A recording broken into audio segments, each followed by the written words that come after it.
Welcome to Staying Sweet, the podcast. Tune into my weekly podcast to hear me, Alice Bradley, delve deeper into building your brand and enjoying a luxury lifestyle. All while staying sweet, of course.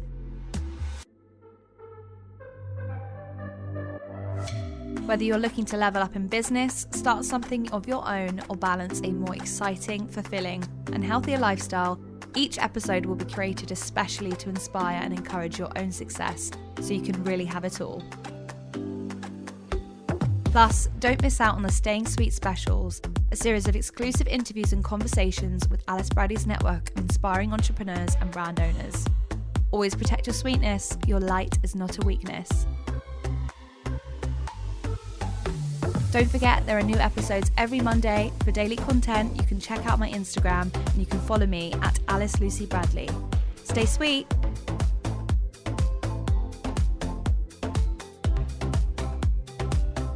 Hey guys, and welcome back to a brand new episode of Staying Sweet. I hope you've all had a wonderful, wonderful week. It's been busy over here the past week. I feel like lots has happened and we've had lots of little things go on in the week. So what better way to start the podcast than with my favourite thing to do, which is updates.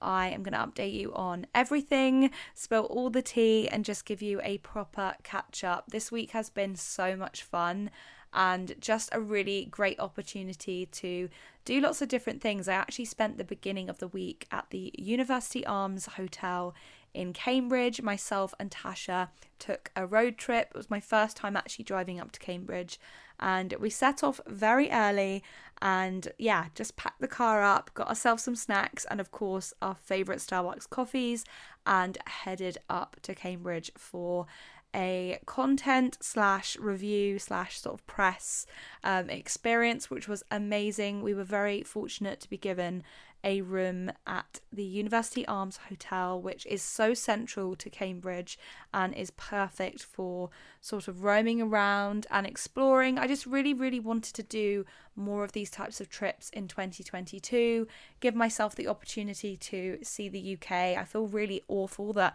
I've not done some of the most key parts of the UK. And people always ask me, what are the best places to do, outside of London, where's best to go, what's great to see? And I feel like I'm always saying the same sort of areas. So I really wanted to try something new and explore Cambridge for myself. So that's what we did. We drove up and had the most amazing sort of 2 days there.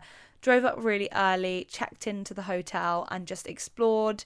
Obviously saw the university sort of areas and Mathematical Bridge. We got to experience dinner at the Parker's Tavern, which was actually in the hotel itself, which was lovely. And I think the best way to kind of describe the decor and the overall vibe of the hotel and the restaurant is to kind of put it on par with the Ivy, that sort of like botanical, very like green and brassy colours and tones. It smelled amazing. Like the smell of the hotel throughout was just amazing. I had the most incredible aromatherapy massage, this immune support massage, which was 60 minutes. It honestly felt like a lifetime. It was amazing, and I just left feeling so relaxed. I felt like I'd learnt some new facts and information about, the UK, and I'm really looking forward to actually writing the full review, which, guys, I will make sure to link in the show notes when that is live. But it's been a really lovely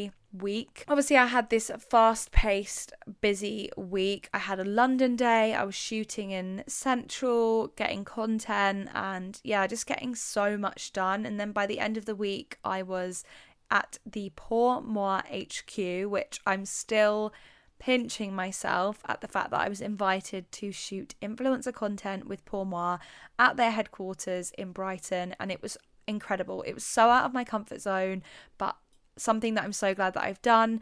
Obviously, I was wearing sort of lingerie, swimwear, and their clothing as well, so it was a real mix. But obviously, when you're not used to being in the hot seat and actually being the model, it can be very daunting, and it was lovely. Like, I had the most incredible time, but wow, I was just in this sort of new element of the whole experience. Like, I'm so used to being the person that's shooting the campaign or getting the shots or getting the social media content. So it was a real sort of merge between that element of the job and also just creating content like I normally would. I've been creating content nearly for 8 years, and it just seems wild to me that I would still feel sort of out of my comfort zone. But I think it comes from this fear of just like not being a model, and you just have to let go of that. You just have to enjoy the moment, and that's exactly what I did. I had Sadie with me. She was amazing. Of course, she's a pro, so yeah, she was really, really great to have along on the shoot, and it was just such a fab opportunity and so nice to be doing something local and sort of local to me and not being necessarily up in London. I love being in London, but I enjoy going up to London, but it's really, really nice to do things more locally. And yeah, I just love that Pour Moi have a Brighton-based studio and office space. So yeah, it was a really fantastic experience. Of course, I vlogged it, so you guys will be able to check out the video and just see the whole vibe of their studio, via video. I feel like sometimes I can explain it so much better by just showing you. And this studio was literally a vision. I think we were the top floor.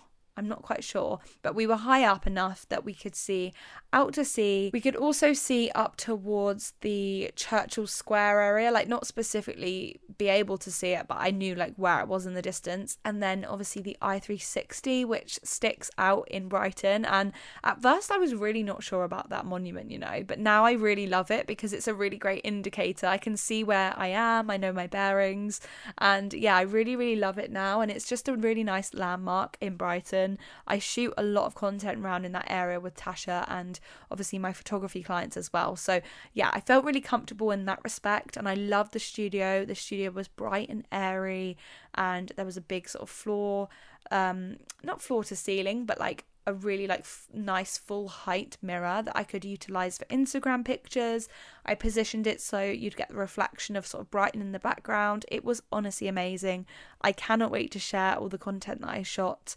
And yeah, of course it's going to be on the Pour Moi feed as well, so make sure you check that out. But yeah, it was just a really incredible experience, really exciting just to channel something new. I think this is a really important topic to touch on, because when you're starting out a business and when you're realizing what you want to do and what your purpose is and what you're passionate about, you need to really work out what your niche is going to be. So we're going to be chatting about niching down to fast track your success. And my God, does it fast track your success when you know exactly where you're going, who you want to reach out to, who is your dream client and customer. And yeah, I just feel like it's such an integral thing to talk about. So without further ado, let's get into the podcast and let's get chatting. So I thought we would start with an affirmation which I quite like and I think will work well with this idea of niching down and knowing what your purpose is. It's my passions are in demand and I am adored for my talents.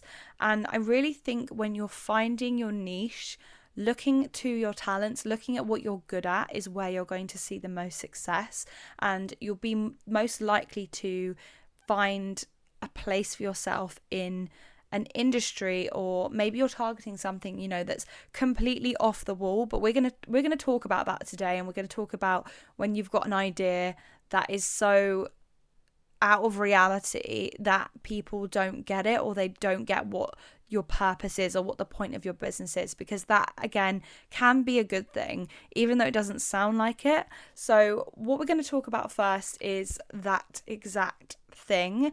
And when you're actually working out what it is you want to do, when you're getting your feelers out there and working out, okay, this is the industry I want to access, these are the types of people I want to sell to or pitch to, but my idea is a bit strange, or it solves a problem but it's a little bit off the wall. Sometimes when you're met with that awkwardness of it not making sense, it's actually because it's not been done yet and people don't really see it for what it is or what it could potentially become. I was recently listening to a podcast episode with Shetty, and it was about the entrepreneur's mindset, and it was so interesting because I was trying to tap in for my own self. It was an interview with Reid Hoffman, and he was basically talking about this idea of Airbnb and just how bizarre it really sounds. Like, before Airbnb, it wasn't a normal thing. Like, you wouldn't give the keys to your home to a stranger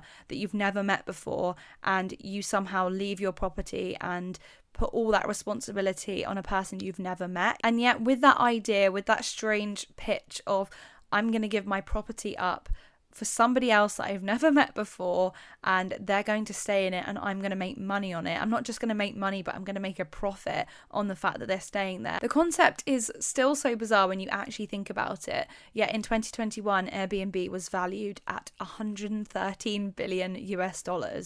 So there was clearly a gap in the market, something that was so bizarre, off the wall, but yet such a clever concept, operating as this online marketplace for homestays and vacations, whilst also being a major competitor for, tourism boards and also hotel groups. Like, it just seems so crazy. And it was just such a great example of a business that was able to niche down so specifically that it targeted a new demographic of people and probably generated this new era of person as well. Like, I'm sure when it first established itself, not many people would have ever thought to have gone on Airbnb and booked a holiday. Yet so many people do.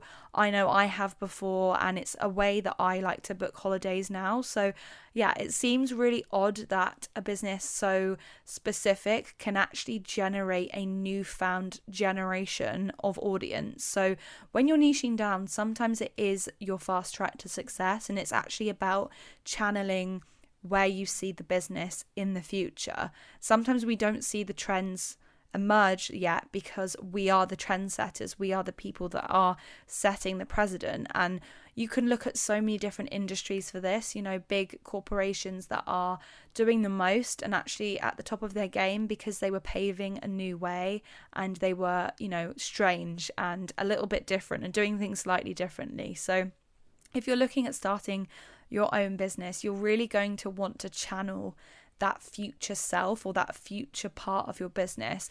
Access the version of you that is 10 steps ahead. Where are they positioned? Who are they working with? Who is their ideal client? Look at where things are going, and you'll be able to tap into that niche and use it to pivot yourself to success. So I was actually chatting to a friend who is interested in starting her own business, and we actually met for coffee yesterday, and it really got me thinking, and it fully inspired me to record this podcast because we were chatting and I didn't really realize that so many people are feeling this way. They want to start their own business or their own social media platform, and they know where they want to be, but they don't know where to niche down, and they're almost looking at the 10 steps ahead. They're looking at the end goal, but they don't know where to funnel their attention first in order to get themselves to that end goal. And I think we're always going to be working out who we are and rebranding and rechanging ourselves up to become this newer end goal. I don't think anybody that goes into business and sits at the end goal actually follows the traditional route that they thought they were going to go to get to that point. Sometimes they reroute themselves and rebrand, and that new rebrand is where they need to go.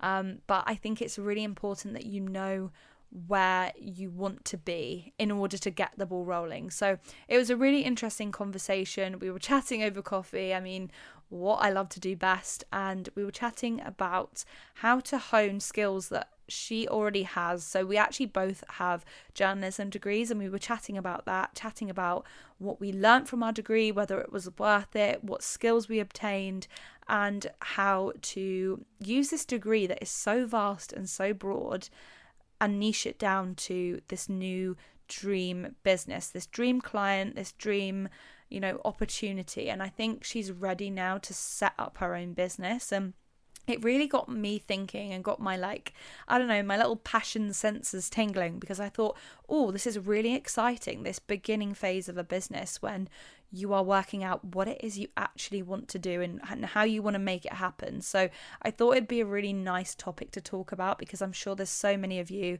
who are thinking, oh, I really want to be an entrepreneur. I want to start my own business and I want to niche down, but I don't know how. So we're going to give you some tools. We, as in me, I'm going to give you some tools today to successfully translate those skills and those little things into your dream job and your dream opportunity. So I really want to ask you this question because I feel like it sums up my life right now. I feel like I'm telling the question and asking the question to myself because I need to answer it as well, guys. So I'm calling myself out. I'm not just calling you out, but how do you expect your dream clients to find you if you don't know who you are? Now, I was writing this question and it just came out of thin air and I thought, oh my God, am I writing this because this is how I feel about my own life right now? Like, I feel like I'm going through a period of time when I've tried to be lots of things at once and it's not quite working.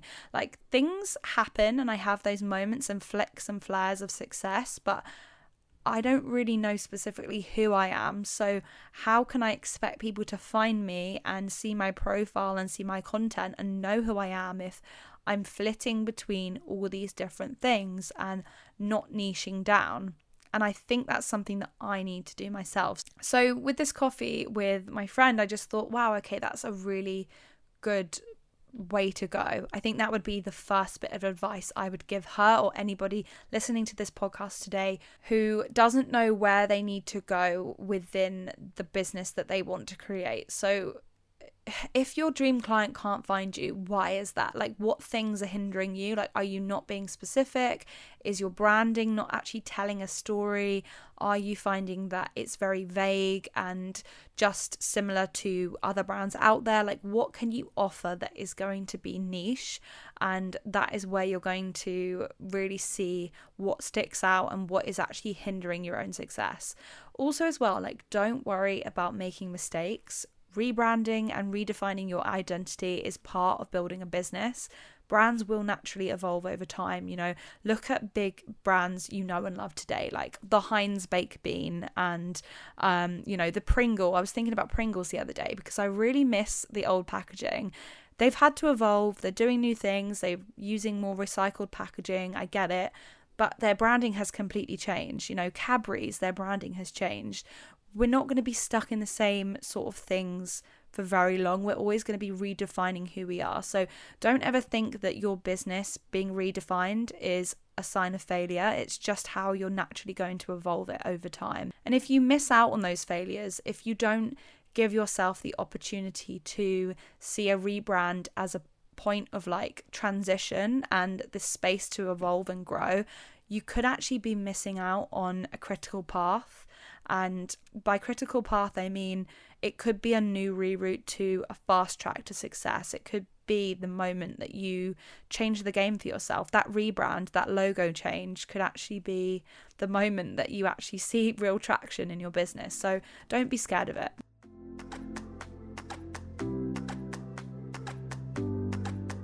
I think with any business, when you're working out what you actually want to do, I think you really need to look at finding the people you're most passionate about serving. And a business is going to be established in order to answer a prayer or a problem or make somebody's life easier. And if you're not doing any of those things, then you haven't got a product and you haven't got a business. At the end of the day, you can build a business, but if you're not answering someone's problem or kind of coming to some sort of solution with something, then you're literally just plonking yourself in a market that is not going to see you reap any rewards. Like, you need to be known for something. And I guess you can really niche down not only in your branding and who you are, but what you offer. And I think about this with restaurants that I review and places that I go and see when I am reviewing a particular place. Say, for instance, it's a restaurant and they have this hero dish which everybody flocks to the restaurant for.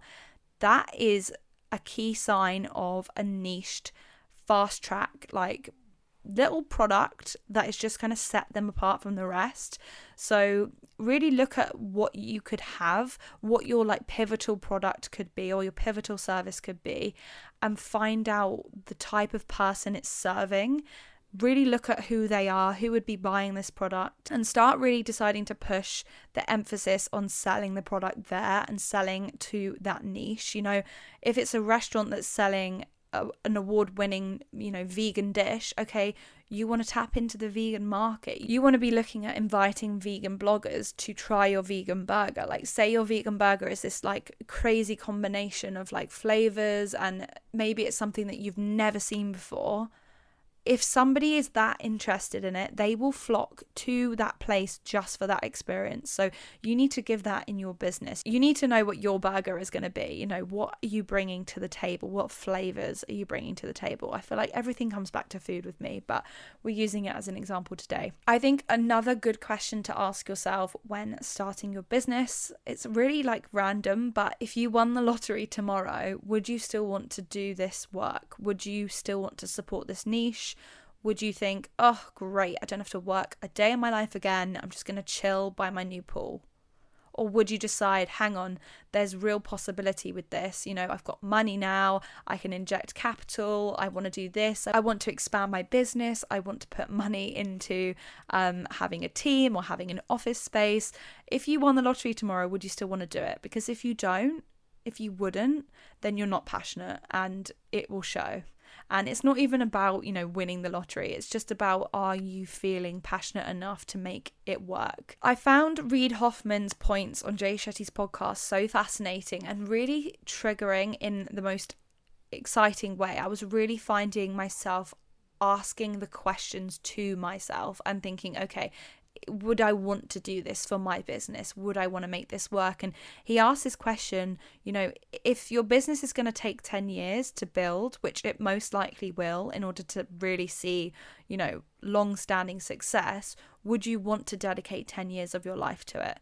Would you want to put in that much effort to make it happen and make it work? Because if you don't see yourself committing to it for 10 years, then it isn't going to work. It isn't going to be successful, because some businesses, yes, can, explode overnight and be instant wins and instant successes. But a lot of businesses that establish themselves successfully have highs and lows. They have moments of growth, moments where they need to, rebrand and redefine themselves. And if you're not willing to be in it for the long run, it's not going to be for you. So it's really about finding your purpose. And I know I've done a podcast on this, and I will link it in the show notes for you guys to check out if you're wanting to find out what your purpose is or have some more advice on that. But I think when you know what your purpose is, you can niche down and you can be really specific, because it will come naturally to you. I think often when you're looking at what your niche is going to be within your business, you really have to look at what people come to you for already. So if you don't have a business yet, I'm just going to pluck some ideas from the top of my head, but do people ask you for your fashion tips or your dating advice? Do you find you always pull things out of the bag when you host a dinner party, and you're always having, amazing show-stopping parties out of thin air? Once you know what your purpose is, you can niche down and target your dream customers and clients. And I think in order to sell an offer that makes an impact, you really need to make a difference to someone's life. It's not just about, hey, here's me, here's my product. It really has to sell something. It really has to be something. Find out what that something is. Find out what that special burger is or that special sauce. Get your special sauce nailed, and you will find your niche so much faster, and it's going to be a winner.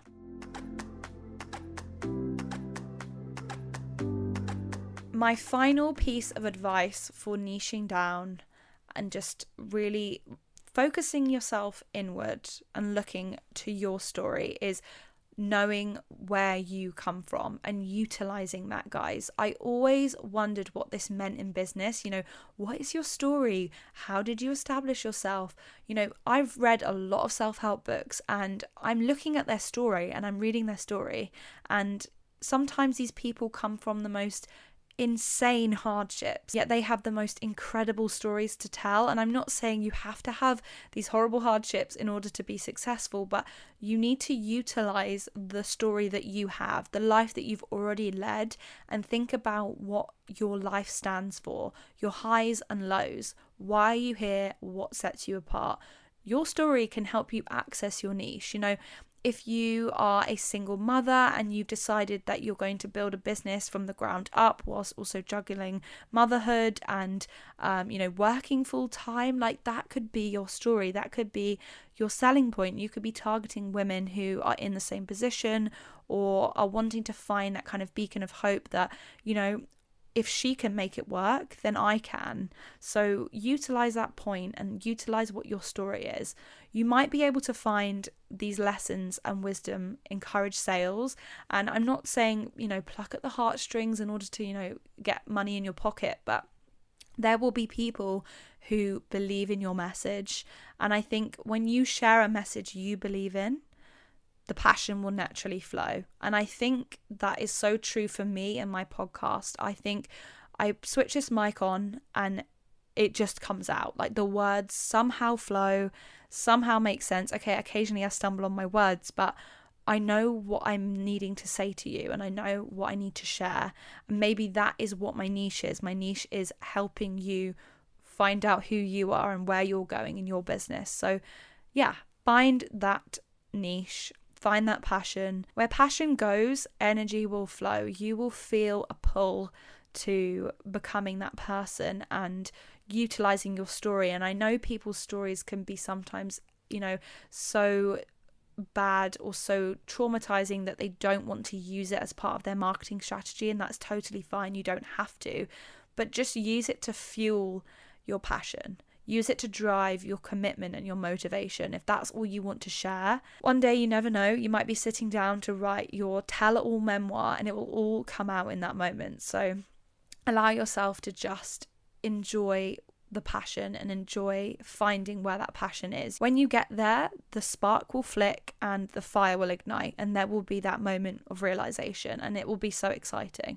So your marketing strategy could be focused on sharing a message from your heart, but it doesn't have to be. So I'm going to leave you with that. And whether you're selling, a coaching course or you're offering a physical product, you can become a game changer and a change maker as well for building that strong community. You could be finding other women in business or other women wanting to do the same thing. I'm not just saying specifically women, it could be whatever your audience and whatever your niche is. But if you're building that community of people who, want the same problems dealt with or the same questions answered, you're going to be that port of call. And that's how you're going to build a really strong business. And it will inevitably lead you down a path to success, because you will find your dream customer, somebody who wants to spend the money and wants to align with you and be on your frequency and, will want to buy from you. So that is the advice that I would give to somebody, at any stage of their business, whether you're starting from scratch, you're coming up with your idea, or you're in the sort of early phases of your business, or if you're like me and you've been doing this for a while now and you're having a moment of, okay, I really need to pivot what I'm doing now. This is about transition. It's okay to be in that, part of the situation as well. We're not always going to be stuck in the same place. We've got to pivot and we've got to make use of where we are right now and the knowledge and the wisdom that we have from our story. So yeah, I want to leave you with that. I really hope it's been a motivating episode. I am really looking forward to having some exciting guests on for the next podcast, maybe next few, depending on my schedule. But thank you so much, guys, for taking the time to listen to me today.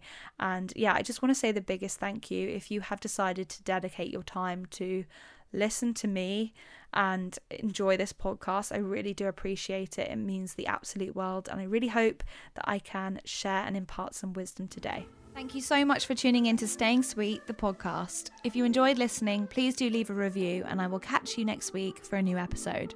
Stay sweet.